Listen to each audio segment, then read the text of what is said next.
Assalamualaikum warahmatullahi wabarakatuh. Perkenalkan, nama saya Uswatul Husna, NIM 20042291, Program Studi Ilmu Administrasi Negara, Fakultas Ilmu Sosial Universitas Negeri Padang. Kali ini saya akan memaparkan materi mengenai Sistem Informasi Manajemen bagi Pelayanan Publik dalam mata kuliah Sistem Informasi Manajemen. Baiklah, kita akan membahas tentang sistem informasi manajemen.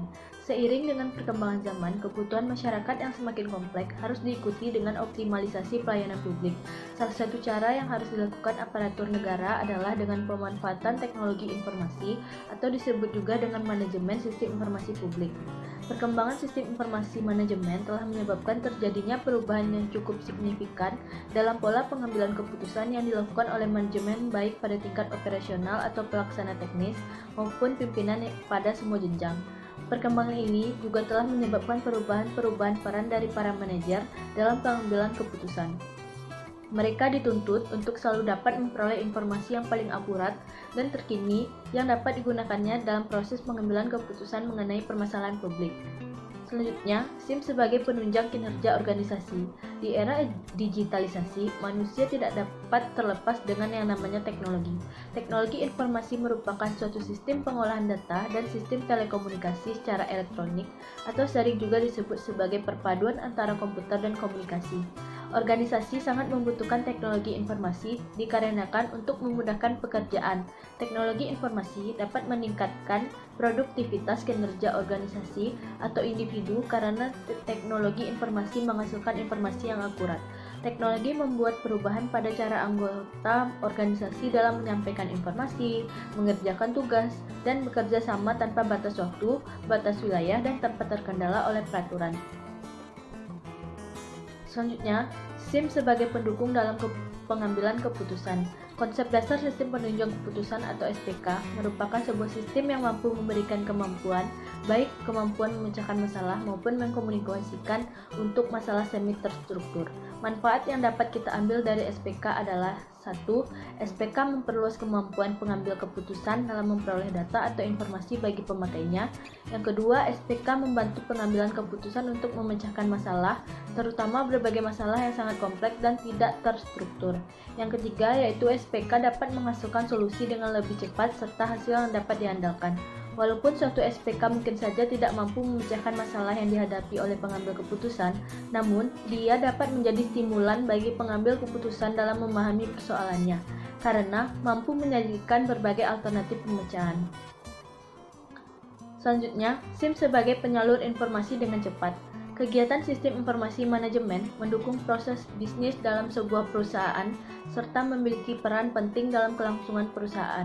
Karena tujuan sistem informasi manajemen itu adalah yang pertama, untuk menyediakan suatu informasi yang dipergunakan di dalam suatu perhitungan harga pokok produk jasa, dan tujuan lainnya yang diinginkan oleh manajemen. Yang kedua, untuk menyediakan suatu informasi dalam pengambilan keputusan.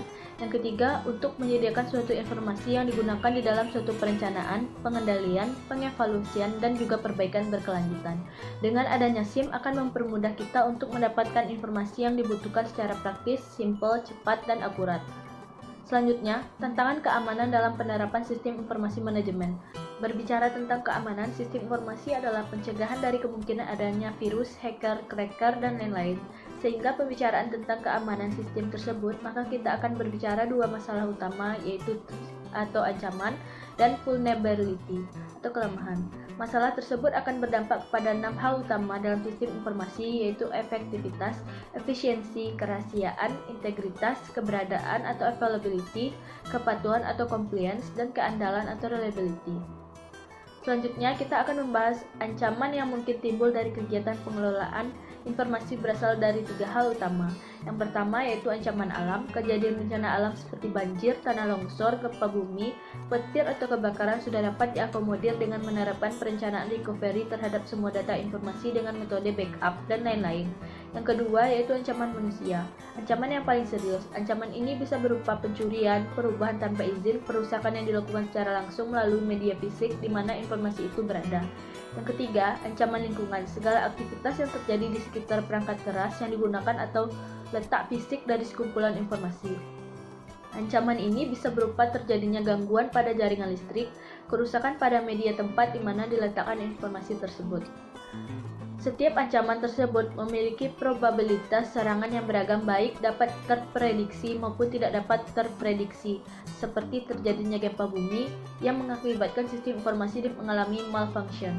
Kelemahan adalah cacat atau kelemahan dari suatu sistem yang mungkin timbul pada saat mendesain, menetapkan prosedur, mengimplementasikan, maupun kelemahan atau sistem kontrol yang ada sehingga memicu tindakan pelanggaran oleh pelaku yang mencoba menyusup terhadap sistem tersebut.